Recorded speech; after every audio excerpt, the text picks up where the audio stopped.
Bonjour et bienvenue au Café du Matin avec John Plassard. Aujourd'hui, je me focalise sur les indices chinois en pleine euphorie.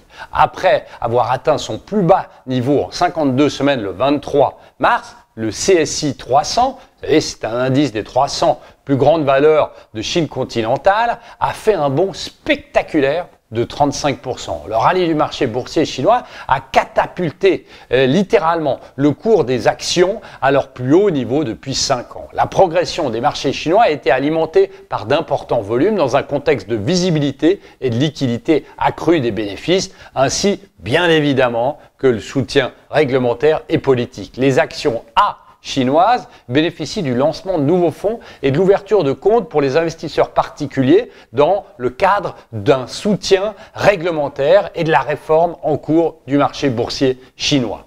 Lundi, le China Securities Journal, une publication d'État, a aussi alimenté le marché boursier chinois déjà exubérant lorsqu'il a affirmé dans son éditorial en première page qu'il y aurait un doublement de cet indice dans les prochaines années.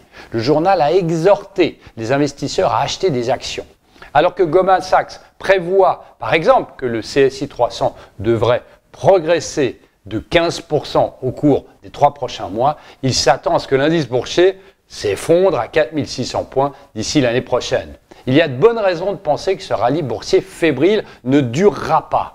Les actions chinoises pourraient former une bulle, tout comme en 2015, lorsqu'un crash avait suivi un boom boursier, le même que l'on connaît actuellement. Il y a en Chine une longue histoire de décideurs politiques qui exploitent effectivement les médias pour faire monter les marchés boursiers.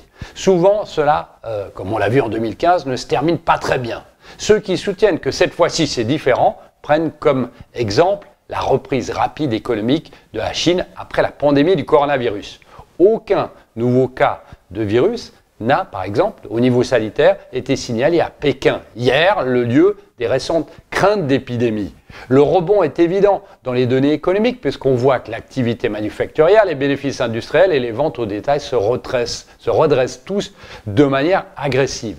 La question cependant est de savoir si l'euphorie va dépasser les fondamentaux. Si c'est le cas, il ne faudra pas longtemps pour que les indices rebaissent. Donc une dose de prudence tactique, en tout cas sur le marché chinois. Passez une très bonne journée. Surtout, n'hésitez pas à lire mon morning.